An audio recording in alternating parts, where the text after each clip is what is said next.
Mark, whenever you're ready. There he is. Thanks, man, for being here. It's so awesome to meet someone like you. That's great. Thank you so much for having me. Can you hear me okay? Yeah, yeah, no, I can hear you great. Okay, perfect. I heard a little bit of the introduction. Thank you for that. Yeah, of course. So why did you reach out to me? I guess first of all, I'm curious about your whole journey. Maybe you could start there. Well, as I had wrote you in the email, I myself, my team, we had been researching different people that are willing ultimately to challenge the status quo. Right. And of course, the Andrew Tate was one of the biggest stories. It was an international story. And there was, some people like yourself that were willing to at least question. Right. With our situation with Keith and NXIM is that there has been basically one narrative for the past 5 years. This actually started about 5 years ago. It was in 2000. It was in October of 2017 Now, when the just New to York clarify, Times article. Keith Ramirez is the leader, I guess I don't know what's the correct term, of NXIVM, and he was convicted for, geez, was like 7 different felonies, huh? But Yeah, so he he was didn't do any of convicted. it. Yeah, so I'll definitely get to all of that. What he was convicted of many different things, including sex trafficking, forced labor, Hmm. racketeering, Wire and yes, although fraud. I believe Yeah. wire fraud. Yeah. Now, although I believe he's innocent, that's ultimately not why I reached out to you. Right. It was given the fact that the narrative was basically an international narrative creating this. Basically was a hate campaign against Keith Raniere and NXIVM Hmm. and the community. Sure. Anyone that was trying to speak out was basically vilified. Anyone that came out in support of, forget Keith, even just came out of support of NXIVM was vilified in the Now, media. I As this. actually really support NXIVM. I think it's super interesting what they've been able to do. I want to say Andrew Tate. I totally poke holes in that. Like, I don't know if you've been following the case in Romania, but like, there's so many red flags that says he's innocent. I don't know if you've been following that. I haven't been following it closely. Obviously, it's definitely been something I've been watching from afar, as it seems like there's just a lot of similarities in the fact Right.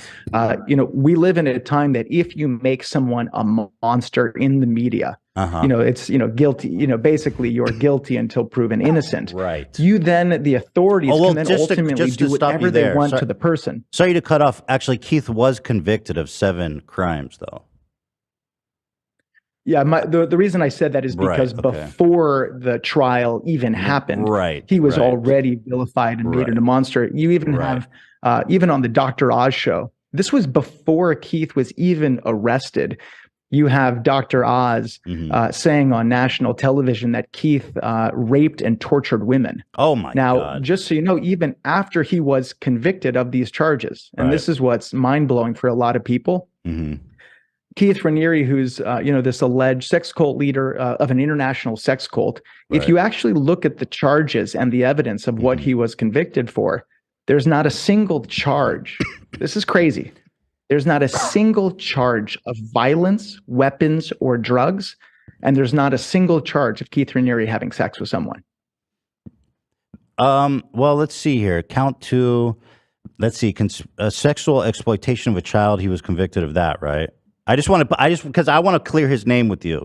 So he was convicted of sexual Yeah. exploitation of a So I'll. child, possession of child pornography. Yep. He was convicted of trafficking for labor and services, extortion, sex trafficking, forced labor, um, attempted sex trafficking. So he tried and failed, but in other ways he was successful. That's what they claim, right? But it's outrageous that and he was Well, let never, me. There's. Yeah.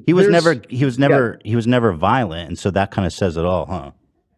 Yeah. I want to be super clear. Okay. There's most of what people have heard about Keith in the media, and then what the government, put out there in the media as well, Hmm. is, in my opinion, completely false, and most of it is completely fabricated. Right. Again, that's not my intent of why I wanted to come, on and talk with you guys.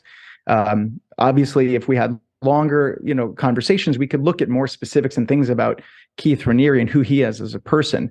But in the emails, why I got in touch with you is that one of the things that happened right before the trial, here you had an investigation for a whole year. and there were 6 co-defendants, and this whole case was about consenting adults.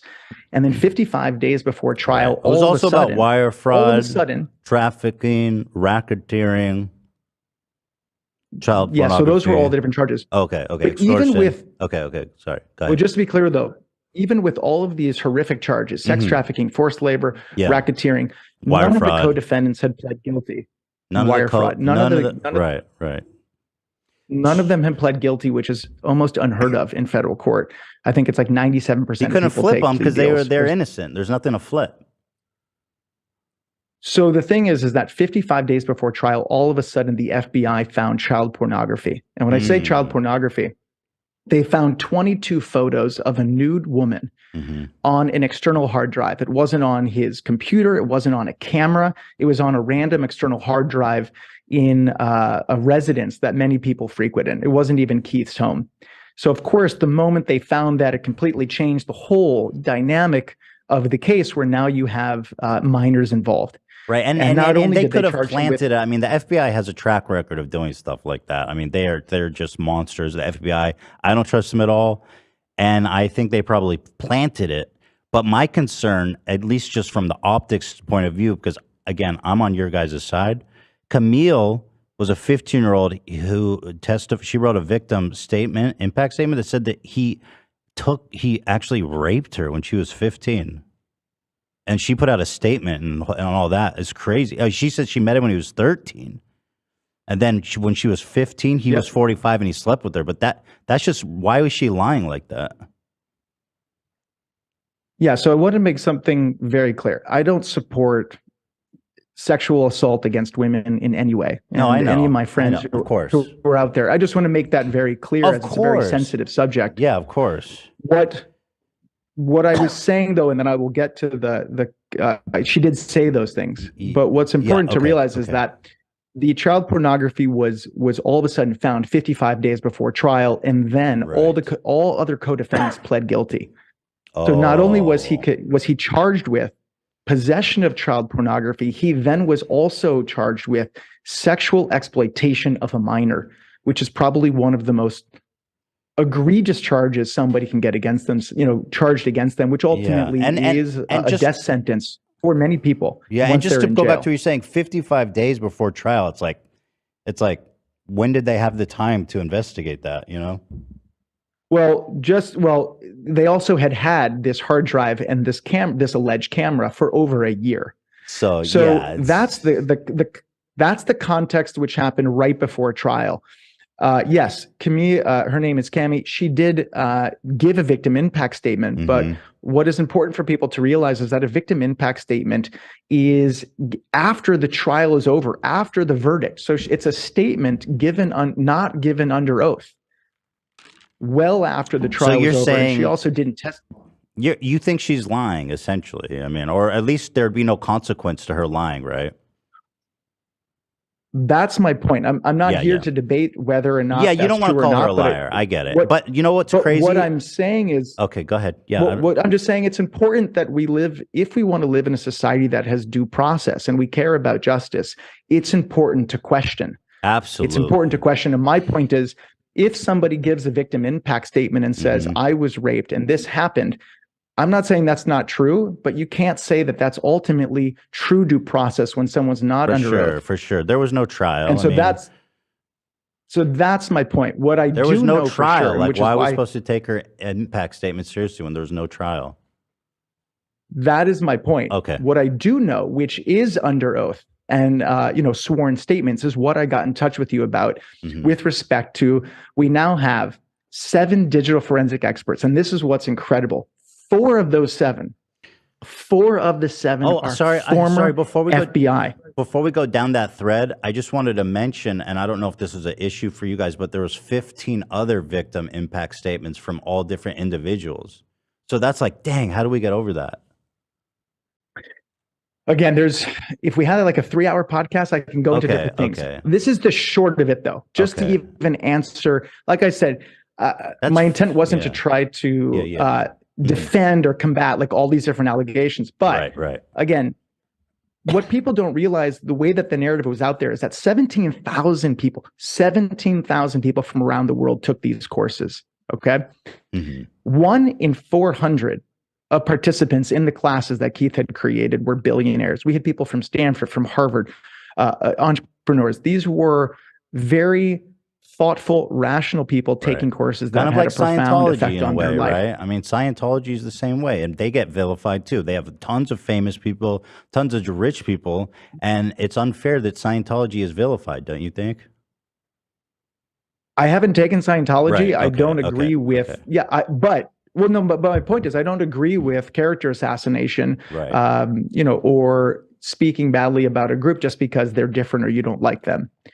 But Okay, I the got reason you. I mentioned about the 17,000 is that if you actually look at the trial, in the NXIM trial, there's actually, out of 17,000 people, I think in the trial, don't take my word for it, I think there's only 3 people that were students of the 17,000 that were even claiming they were victims of a crime. So the only Three out of only 17,000. So, 3 people claimed that they were molested by Keith.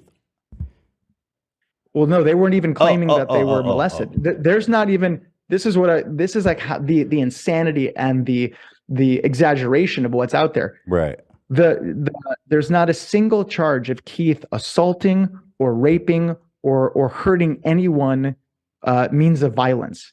There's nothing in the trial of that. Right. There's no violence. They're only saying he coerced them, but that's not really a crime, is it?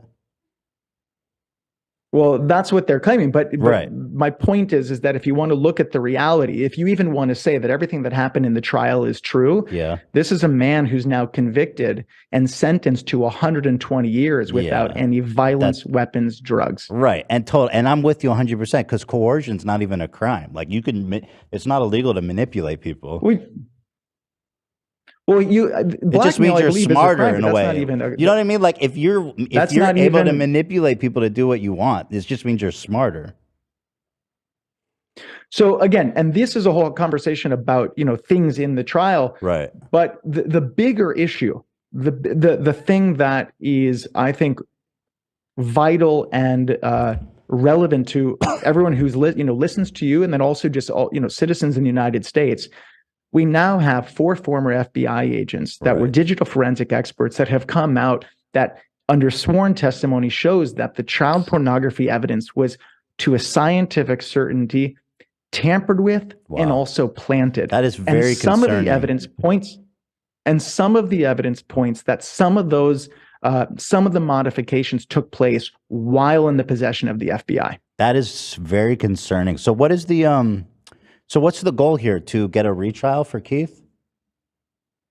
Well, the ultimate goal is trying to investigate these crimes. Right. There's clear beyond probable cause that crimes were committed by FBI agents and potentially even the prosecution and maybe other entities as well in the DOJ. So we're going to and that is an effect of that. Yeah. Because crimes were committed against someone who is being tried in a trial to convict them, that person should ultimately be let free.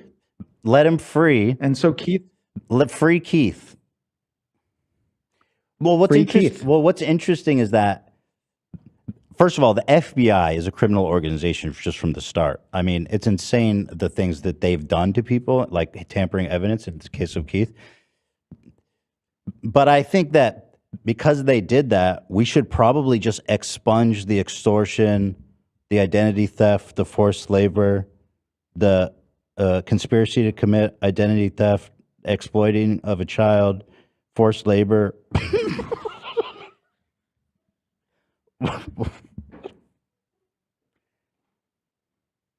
Wire fraud, and so we should expunge all those, huh? It took me a second to get your humor because there's also a little delay. I was like, is he making a joke? I was like, yeah, oh, I know. Sorry. I just, yeah, but so what do we do about those other ones, right? Because we got to convince everyone that Keith is like a cool dude. Well, this is what I'm saying is that we don't need to convince anyone of how cool he is.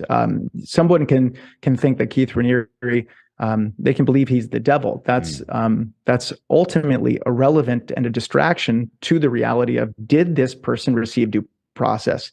If we want to live in a society that we want to have a justice system that treats everyone exactly the same, whether you think someone is the devil or you think someone is Mr. Rogers, they should be treated exactly the same under the law. Now, if it's the case that the government actually had evidence on Keith Raniere, then the question then becomes, well, why would they need to fabricate and tamper with evidence? Right. That is the question. Free Keith. Actually, I want to talk. I want to just to answer. Oh, go ahead. I wanted to ask you about your last thing. Sure. Go ahead.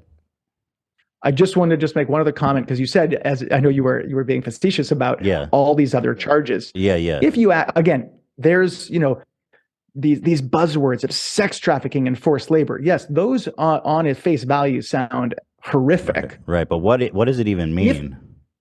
Exactly.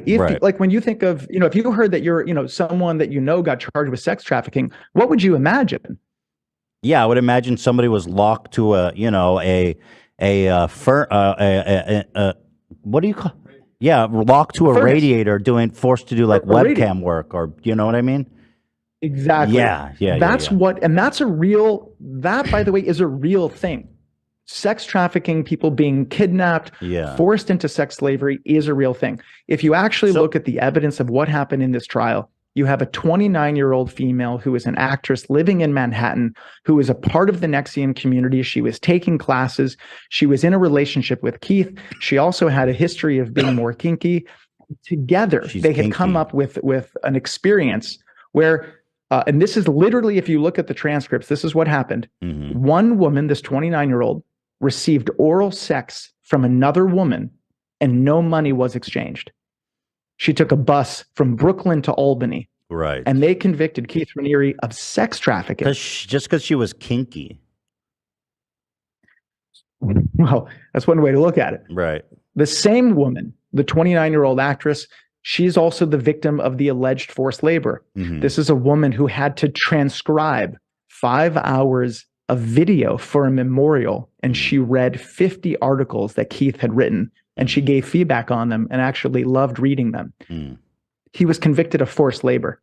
Because she wasn't paid for her work, or what? Well, that's what they were claiming. And how old was she? They were able to concoct.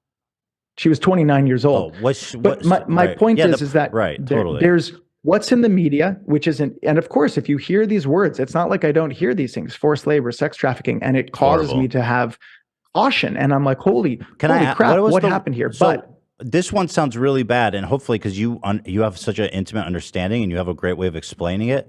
So how do we do the sexual exploitation of a child? Because that one sounds so bad. So how do we break that one down? That one is also related to the child pornography, as I said. So they found 22 photos of a naked woman. Now, by looking at the photos is not how they realized that it was child pornography. But it's women he knew, right? It was girls he knew. Yeah, these are women that he knew. Yeah, and so somebody had pictures of them naked when they were kids.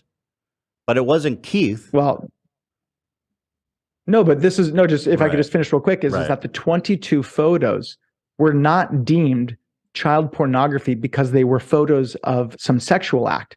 The way that they deemed them to be child pornography was based off of the file dates. And based off of the file dates, they then said when the photos were taken is when this person they probably didn't even look like kids in the picture. That's what that's my point is that by looking at the photo, they weren't deemed child pornography. And I mean, if you saw the photo, which you should get a hold of those photos, they probably look like adults. I have not seen the photos. Oh, you haven't? Those are contraband photos. Right. But my point is that, again, when you hear the word child pornography, it incites, all these horrible images and fears. But what we're talking about is not on someone's computer, not on their camera, not on a camera card, in a random external hard drive. There's 22 photos of a naked woman who they deemed was underage because of the file dates. So just the last thing is, the sexual exploitation of a minor is because supposedly they were able to link through a media card and from a camera, and that media card to a scientific certainty by 7 digital forensic experts, 4 former FBI, was modified while in the possession of the FBI because they were able to link that media card to a camera that's allegedly Keith owned. That's how he was charged with sexual exploitation of a minor. That's so ridiculous that like that's all they need. Wait, I don't know if you're being no. I'm dead serious. Like, what the fuck? Like, being, it's scary the world we live in where, like, and people can just say whatever, and then like, oh, you just change the data on a file card, and that's all it takes. It's It's scary. As a man, I'm scared of that. Everyone should be scared of this. This is why the reason we're trying to reach out to people is because the narrative is so strong and the prejudice against Keith and NXIM is so intense, is that basically it stops people from having a rational, open conversation about, wait a minute, what actually took place here? And what took place here is not just, oh, there was some prejudice in a trial, is that clearly you have government actors, specific personnel in the FBI. And again, this is not an attack on the whole FBI. Actually, there's one thing I want to get your thoughts on here. So Camilla's the one who he apparently had photos of. That was the 15-year-old girl who did an impact statement. Or she did an impact statement and said that he took her virginity when she was 15, which is outrageous. I mean, you can't, the thing is, if she was willing, what's the problem? I don't get it. But anyway, right? You understand that. Again, right. Whether or not that happened or it's didn't happen. It's not assault if she liked it. And Keith is awesome. I'm starting to, I'm feeling your humor a little bit more. Like I said, there's a little delay as well. So Camilla, I just want to be super clear again. I don't support sexual assault, rape in any way. Yeah. I'm not here to be able to be a referee about what he said or she said or what happened behind closed doors. What I do know is that I don't believe that somebody giving a victim impact statement that isn't under oath, which is basically no different from somebody going on Twitter and saying, I was raped by this person. Right. It's just with absolutely no due process. Right. Because he looked at. He doesn't even know them. So it's like the same as a random tweet. Like they've never even met. No, they have know met each other. Okay. Shit. They do know, but they do know each other. They do know each other. But do you understand what I'm saying, though? Yeah, no, absolutely. So so this girl, Camille, who she said in her impact statement that Raniere and his co-conspirator, who also trafficked Daniela for labor and services, said they confined her to a hotel room, or to a room, for nearly 2 years in an attempt to force Daniela to work for him. And then Daniela was told that if she left the room, she would be sent to Mexico without any identifying documents. So that's probably what they mean by like sex trafficking or forced labor, but that's just someone on Twitter just making shit up. Well, did you see the second season of The Vow? No, I didn't watch the second season. Was that? Yeah. Gotcha. I don't blame you. Yeah, it was bad. Yeah. It's incredible. Again, from just the label of somebody, I think it's document servitude. That sounds horrible.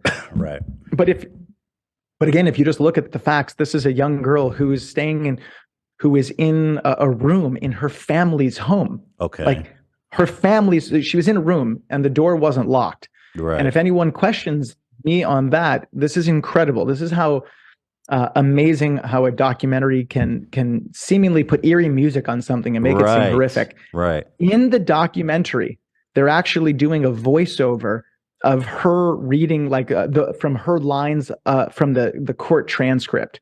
So they're reading it verbatim from what she said in court as she was testifying under oath. And at the very end of this episode, as she's talking about how she's been confined to this room for 2 years, right? Do you know how the scene ends? How? She says, and then I walked out of the room. Oh, because she could have left the whole time. They don't really put because that she out could there. have. Of course, but it's it's the scary music and it's haunting and this illustrations and the cartoon and it's. Right. But the way that it's in the media, it sounds as if Keith Raniere kidnapped this person. I understand. Put them in a room. Yeah. I want to ask you. And that is the issue of, again, of why I reached out is that in the media can do whatever they want and paint anyone, with whatever colors they want to create a certain image. And that does not necessarily match the reality of even just basic facts. Because it's basically her fault for not leaving the room. And what's even crazier is that the whole jury they all got, I don't know how the whole jury agreed on that. But I want to ask you about your experience with Tourette syndrome. I'm super, super fascinated by this. This is so this is why kind of NXIM is kind of interesting, because everyone always just kind of sees like the bad side. That's what's famous now. But NXIM actually has been helping people in these incredible ways. For example, you had debilitating Tourette syndrome, right? And then I think you joined NXIM, and Keith was able to help you overcome it totally, like totally cured. Like your Tourette's is 100% gone. So yes, the answer is I no longer have Tourette syndrome. Wow. And it was through the courses that Keith created. It wasn't even one-on-one sessions with anything like with Keith. Wow. It was, he had created a curriculum that was around the world. Like I said, 17,000 people took it. I went through the classes just like everybody else. But as I went through them and started to build more self-awareness about myself, I mean, ultimately the courses are classes on emotional intelligence. We had a center here in New York City on 5th and 37th Street, where it's just, you go and sit in chairs and you have conversations with people. And that cured your Tourette's? That is just having that. I just want to be clear. It's not. Go ahead. Yes, it was through these conversations and through these classes, which were a lot of them were philosophical inquiries about different aspects of life. There were practical things. It was also a goal-setting thing for entrepreneurs. Okay. And it was through these classes and these conversations that beat my Tourette's completely mind over body. Wow. And so what is it that you tell yourself? Like, just stop ticking. Like, come on, don't be a pussy or whatever. Or I know, I'm joking. I don't mean it like that. But like, I'm over this shit. Sucks. Tourette's is fucking annoying. And I'm just over it. Yeah, so it's not like that at all. The most simple way that I can describe it is that I've always talked about Tourette's is like there's an itch and there's a scratch. Oh yeah. And the Tourette's is that uncomfortable feeling. Mm-hmm. And then the ticking is me scratching that itch. And most treatments and the way that we look at Tourette's is, okay, how do we just help the person with this dynamic? So if you take medication, it numbs the itch. Mm-hmm. So that stops you from wanting to scratch it because you don't feel the intense. Stop it? Like, if you're talking to someone with Tourette syndrome, what would kind of be your advice to them? Because I know it's just a horrible disease for the people who haven't cured it for themselves yet. And I feel like this knowledge, what would be your advice? Well, I don't say, just to be clear, I've never said, and so we actually had a documentary that came out. It's called My Tourette's. It's on YouTube for free now. Okay. Sadly, almost no one in the world knows about it. It came out after, the negative press, the real negative press, started coming out about 5 years ago. Okay. But in this documentary, you watch these profound transformations of people beating Tourette's mind over body. But even in the movie, we don't say it's a cure. This is not it. We didn't have a cure for Tourette's. Clearly, we had a set of tools for people that were open and wanted to go on a different type of journey. Go on more of a looking inward. But you guys did cure for it. some. You said it's 100% gone. I mean, let's not beat around the bush. That sounds like a I just cure. don't say. The reason I don't say cure is because also I just don't think of it as something that you can cure in that way. I have like a completely different. I don't even think of it as a medical disorder in that way now. But I just want to be super clear is that I don't know if we could help everyone. I don't know that the people that we helped wanted to be helped. Okay. If someone wants to lose weight, they could have the best trainer in the whole world. But if they don't want to lose weight, but weight's doesn't matter if you got Arnold Schwarzenegger. But being fat is not a neurological disorder. So that's what really interests me. Because to all the literature, it says Tourette's cannot be cured. So it's incredible. Look, you're preaching to the choir. I lived with it for 20 years. I became a well-known inspirational speaker around the country, talking about Tourette's, living with Tourette's. My whole life was based off of Tourette's. I can't imagine how hard that must have been. It was, so then to take a class on emotions and now to be able to have a conversation with you like this. I couldn't even have dreamt of it. I mean, it just wasn't even something that could be possible because of like what you said. I have Tourette's, this neurological genetic disorder that's involuntary and has no cure. Luckily, because of what Keith created, and with Nancy Salzman, who also is in jail now, I've been able to go on a profound journey to live a very different life. Can I ask you a question? To answer your question, do you still get the urge to do tics, or is that completely gone? Like, where did you cut it off? So the thing about the itch and the scratch, because of how the courses were very different, it's not like I'm sitting here and my itch is 100%, and I'm just like, okay, don't tick, don't say something, hold it back. Right. The courses were different than any other thing that I did, is because by going on that exploration, I found out that my itch was way more emotional and psychological than it was physiological. And as a result, and working internal issues I had, anger stuff, beliefs about all this sorts of stuff, as a result of that, my itch went down. So right now, down to 0. Do I still have an itch? Yeah. It's not at 0, but it's probably at 4 out of 100. Okay. So to call that Tourette's is not, I don't even think of it as Tourette's. I think of it as I'm a person that has a body, and all of us have uncomfortable things. And what I come to understand, and this is for me, is that ultimately I was, in a sense, had an impulse disorder. It doesn't mean I had a neurological disorder. I found this video, or this old video of you, I found really compelling, from 14 years ago. Do you mind if I watch it real fast for the audience, just to kind of give you some background? Yeah. So this is from 14. Absolutely. This was 14 years ago from a local news story or something like that, right? That covered your story. Yeah, I was. Yes. And did you? Yeah. So okay, let me watch it. Oh, sorry. I thought you were about to press play. Oh yeah, no, I'm gonna press play right now. Okay. Are you okay if I press play? Oh yeah, sorry. I thought you were hitting it. Okay.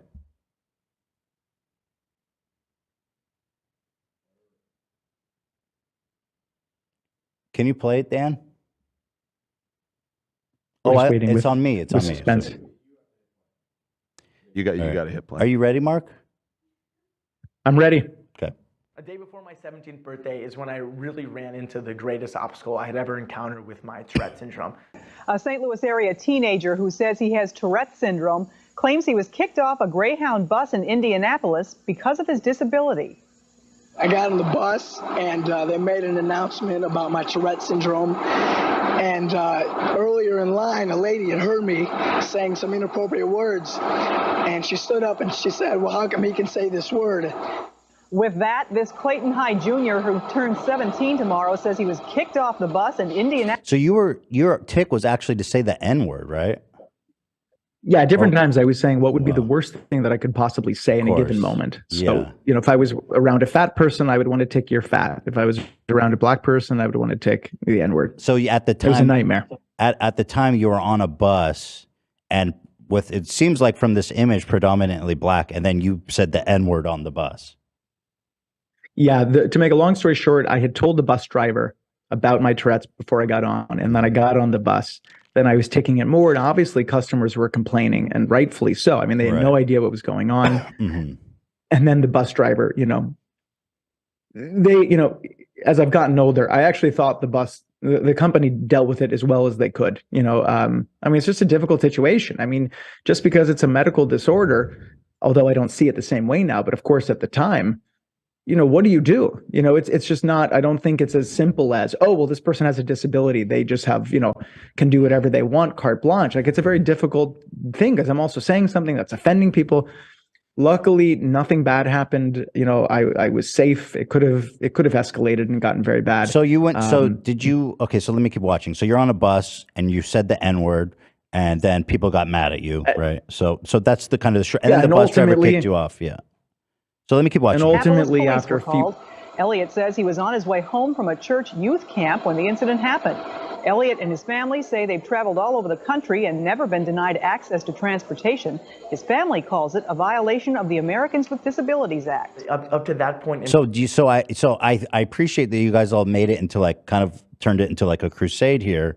and went to the local news about it and stuff because it's. Let me. I have a theory for you. I'm ready. Okay, cool. I think you actually fake having Tourette's. Yeah, I think you actually don't have it. Well, but I'm open to it. Here's my What did you think I had? Well, let me just break it down. I think this is kind of a funny thing. I doubt this is what happened, but maybe you just called someone the N-word on the bus, and then you're like, oh no, I have Tourette's. Because what's interesting to me, and I know that's funny, but what's interesting to me is that you've made like a whole career being a motivational speaker about how you cured your Tourette's and stuff, and that's kind of become like a big part of your identity. But what's interesting is, as somebody with Tourette's, I actually have Tourette's. I know it's not curable, so I just find that claim to be absolutely a pseudoscientific, crazy claim that has no backing in science or at all. And I think you're actually, in my opinion, right, as someone with Tourette's, I think you're scamming people. Well, first off, did you say that you have Tourette's? I do have Tourette's. I didn't know that crazy. Yeah, I know. That's why I was so surprised when you emailed me, because I was like, I have Tourette's, and I also fucking hate Andrew Tate. I've like talked like continually and openly, relentlessly about what a piece of shit he is and how much I hate him. And what's interesting too, Mark, is that I've also talked about how much I hate Keith and NXIM and what a psycho he is. So when I got your email, I was like, this is incredible. And I could totally see how it is you fell into a cult, because you clearly don't do any research. When I saw when I was watching one of your videos, I thought I saw you ticking. And so it did cross my mind. I said, I wonder if he has Tourette's. Yeah, I do. Why would you? That's so interesting. Why would you think someone would fake it? That's a pretty messed up thing for someone to fake. No, I agree. But you've made a good living from faking it, doing like motivational stuff and writing books and stuff like that. And it's just, as far as I know, and that's just a theory, right? Because I don't know. I mean, I just have Tourette's myself, but obviously I don't know anything about you. So it's just a theory. But I just think that you can't cure it, actually. And on your website, it says you overcame it, mind over body. And that's just not possible. But that's why, I don't know if you remember what I just said 2 minutes ago, is that we've never claimed it's a cure. Right. Well, let's see. If we pull up your website. Well, when I started, you said you're 100% like over Tourette's, right? You did say that. Yeah, well, I said that I don't think of it as I have Tourette's anymore. Right, you don't have it anymore. I guess what I could say is,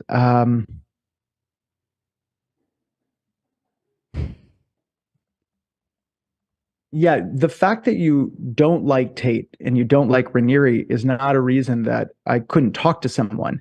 If anything, it's about, that's not the point of trying to find people that love him. It's if you can find people. Even if somebody hates someone, the question is, do we believe that there should be due process in this country? And are we okay with government officials or FBI agents committing crimes to convict a man? Right. So by somebody not liking it. Yeah. But in the email. By someone. Yeah.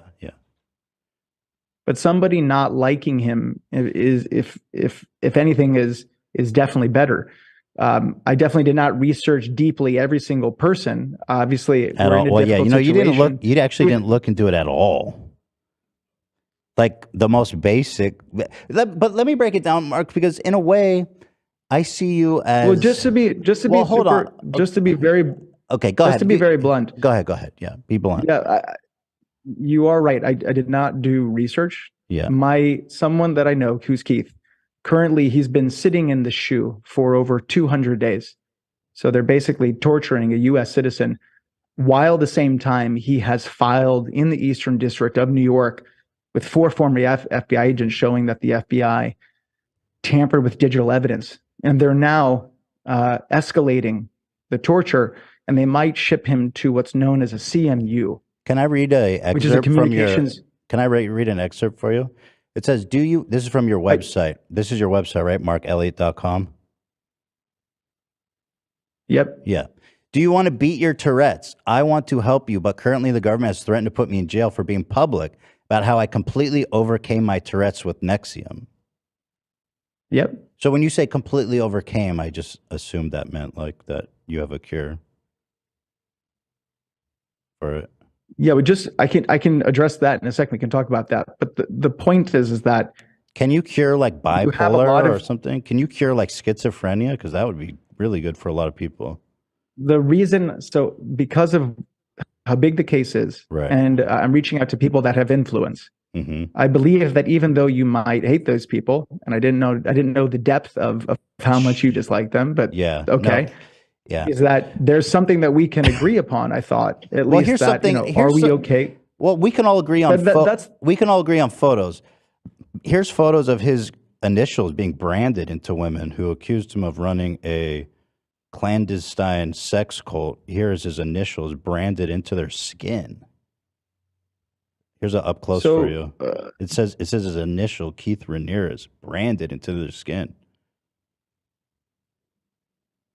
what's your point? That's not what I'm here to talk to you about. Oh, my point. That The thing is, the point right, is, right. No, that was just for but fun. bringing That up- was just like a funsies thing. yeah, but the It thing was just is, like a fun look, little I'm- group building exercise.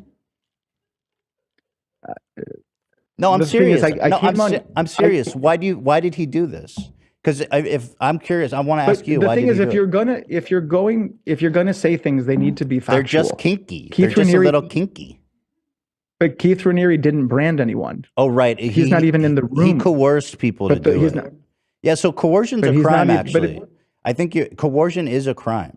Sex trafficking usually happens through coercion, not by locking people to a radiator. So that, I think, is where we kind of disconnect there.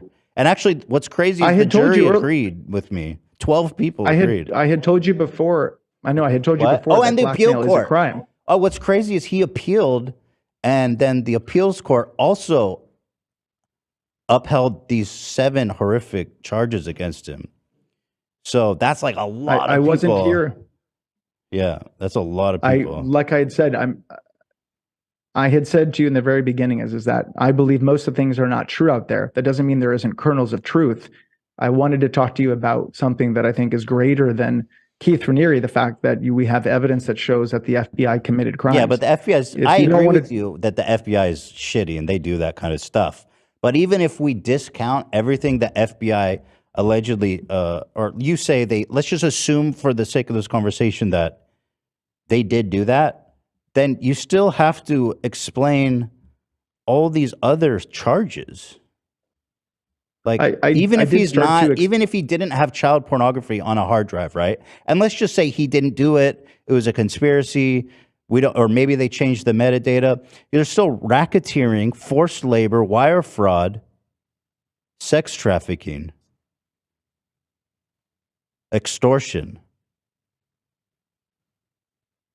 So do you have you know what I mean? So there's kind of an issue here. If you're, well, we've been, the thing is, look, this is the first time we've ever met Ethan. Yeah.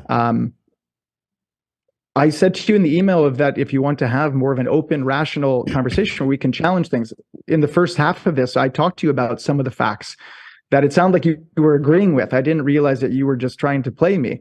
The things that I said, I stand by. I don't need to change anything, even though now I know that I guess you were trying to have sort of a gotcha moment.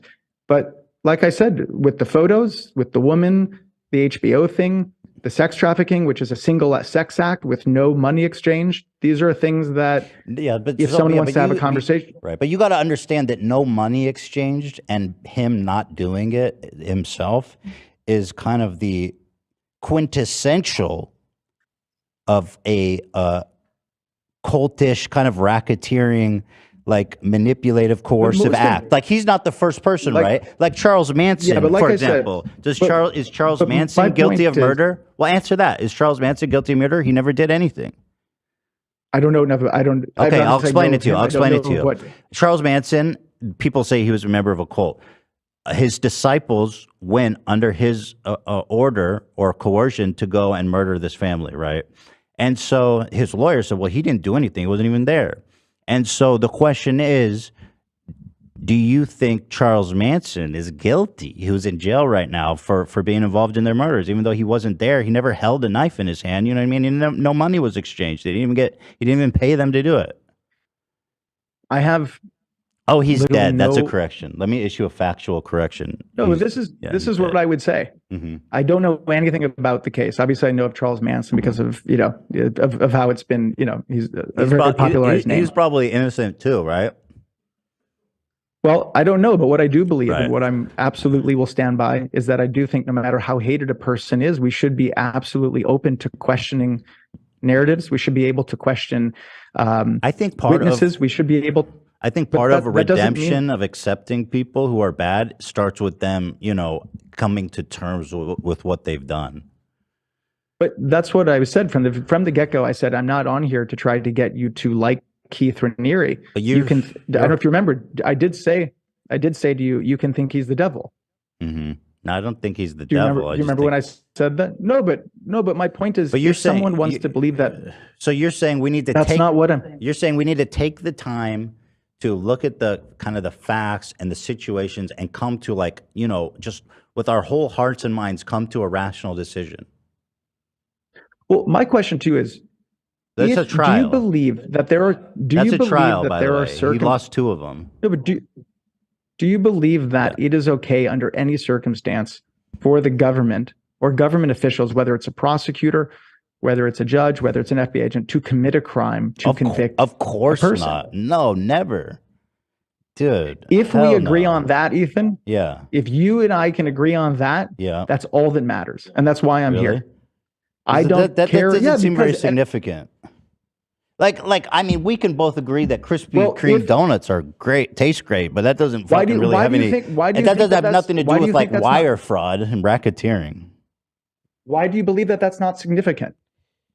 Because it doesn't affect all the other unrelated crimes he was convicted of. But no, but I think that the part where we're just missing is that you keep making it about this case. What I'm saying is what I'm addressing affects every single case in the United States. Oh, this is bigger than Keith. Yeah, Keith is not bigger than the justice system. If you allow or you are okay permitting government officials to commit crimes, to convict even a hated person, what you ultimately are saying is that you believe that prejudice and hate are more important than justice. Here's you and Keith. He has really nice skin. Fuck. The thing is, I'm trying to have a serious conversation with you. No, I was just struck by his really nice skin. Did he ever drop? I'm just saying, I'm just saying out of respect, I'm trying to have a conversation with you about something that affects millions of people around the justice, millions of people in the justice system and are affected by our justice system.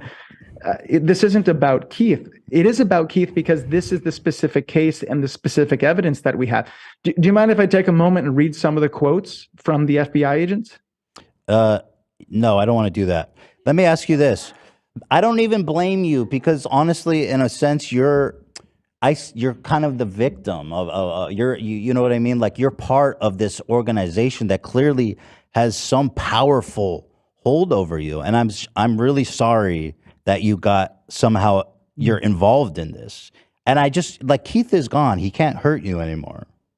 You know what I mean? Like you're free, bro. I appreciate the I do believe that I'm free. I'm an adult that makes decisions in my just own life. Just like that girl in the room. You're free, man. Just walk through the door. What I can say again is I reached out to you. I'm trying to talk about things that there's a lot of prejudice against talking about. Mm-hmm. You have a case that has international attention, that has a lot of hate and a lot of prejudice. And now we have we're kind of, you've said that. It's okay. Listen, I really do wish the best for you. And I'm sorry that you're dealing with all this stuff. It seems like you're going through a lot. And I just, I'm sorry, man. I don't know if there's anything, do they have photos of you? Like they must have, because that was their thing, right? Keith had blackmail There's photos. no photos. I just, for anyone who's listening that wants to find out more, they can go to makejusticeblind.com and they can look at the evidence with respect to the FBI and what I've been talking about here. This is the video, right? Evidence of historic FBI corruption. This is the one you're talking about? Could we at least Could we at Because least this watch? is It's only one 2 of the minutes. guys is Alan Dershowitz. He Well, he's represented. an attorney. He's Epstein's lawyer. Could we play it from the beginning? It's only 2 minutes. Let's. You know what? I'll do. You know what? I'll do that for you. We've been through a lot together. That's awesome. I'll play you the Dersh. Well, no.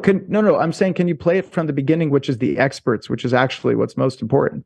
Well, he is in this video, so I'm assuming he's an expert. But he's under the section of advocates in the beginning of the 2-minute video. There's the whole section on experts. It's only 2 minutes. I'd be grateful if you play that at least. He's an advocate.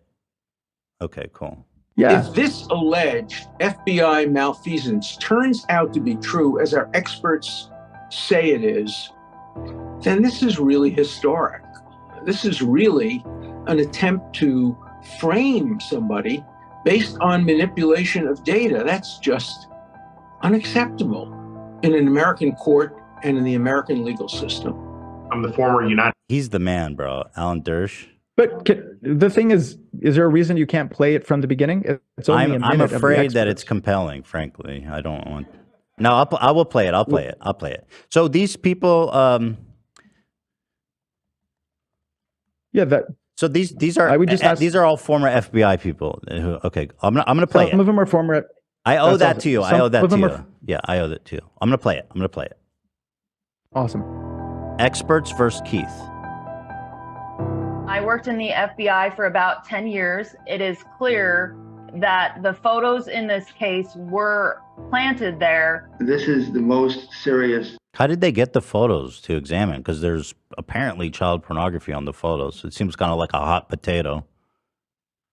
And Let's just very, finish. and I hesitate to call pictures of child pornography a hot potato. You know what I mean? They're not looking at. No one's looking at pictures of child porn. They're looking The at metadata. the files, the Okay, file data. right, the Yeah. metadata. Okay, got it. Tampering with evidence that I've ever seen. It's inescapable that the FBI proactively created fake evidence. Data changed while I was in FBI custody. It was modified. It was altered. And 25 years of digital forensic investigations, my privilege was with the FBI. Zach, can you turn it down? The amount of technical ability and premeditation to perform this fraud in the case against Mr. Ranieri, I've never seen anything like that. In my 20 years experience with the FBI, I have never seen data manipulation, evidence tampering, anything like this on this scale. When I first read the papers that Mr. Ranieri presented on tampering, I was shocked. I've never seen an instance where the system threw away its credibility purely for the purpose of convicting a defendant. If it could happen to a person who is educated, who is white, who has the complexion for acceptance, as I would say, none of us are safe. There's no need to fabricate evidence for a guilty man.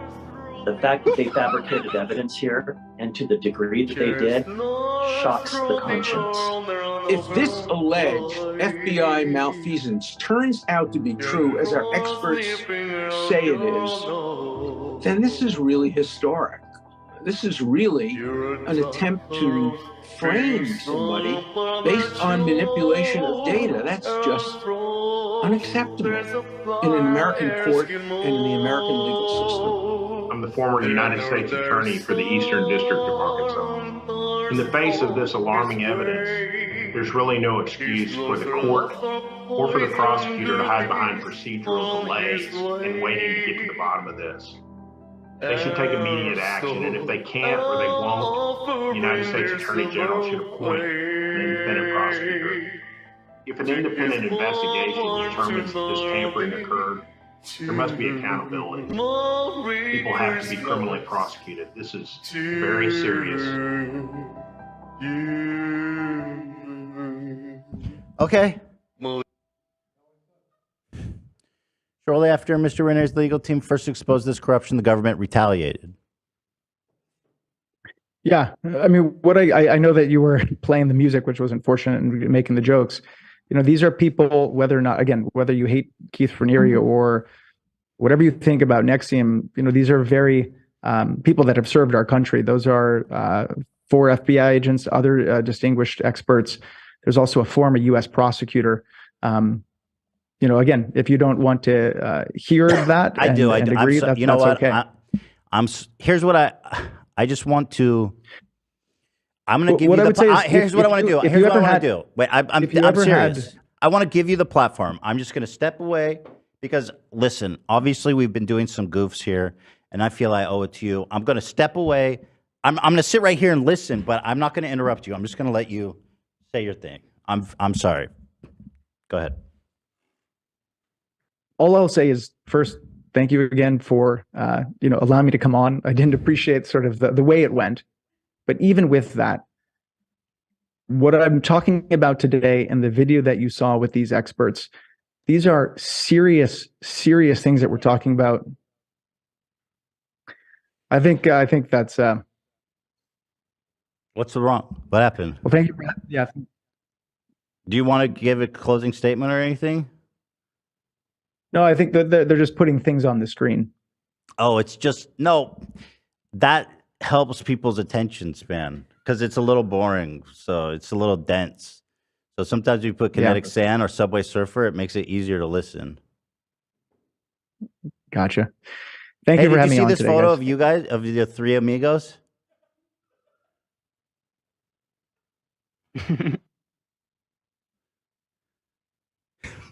Did you? I'm with you, by the way. ACAB, brother. For my voice. You don't know how to turn off Zoom. You're trying, but you can't get away. How do you get out of this? You're trapped. No, there's no trouble. Well, again, nice to meet you, Ethan. And thanks for having me on today. I'm sorry to put you all through that. Ultimately, you are the victim, and I hope Ramirez dies in prison. I really do. I really do. But one day you're going to be free of this, and I'll be there to help you. I'm so sorry. This is Keith's fault that you went through this. It really is, and I'm so sorry. Yeah, thanks for having me on today. Yeah, thank you for joining us. All right, take care. Have a good night. Have a good night. Thank you. Oh, God. He hung up. Yeah, I know. I actually feel bad for him at the end there. Yeah. But to be it's fair, extremely embarrassing. But to be completely fair, this man walked into like a comet-sized chasm of a death trap. You can turn back on chat. All right, I'll turn it back on. Like, when I got this email from him that I read you guys, I was like, is this guy for real? And so I passed it to Dan to set it up. And sure enough, this guy thought I was an Andrew Tate defender who loves fucking Keith Ramirez. And also he didn't know I have Tourette syndrome, which put me in kind of a unique position to talk to him about Tourette. And that was a very stressful situation. I didn't see him ticking once. Just saying. Must be effective. I'm sorry. I honestly feel bad. I do feel bad. That man is crushed. But you know what? At the end of the day, definitely do a tiny bit of research for calling into one of the biggest podcasts in the world to do a live show about one of the most hated men in the world.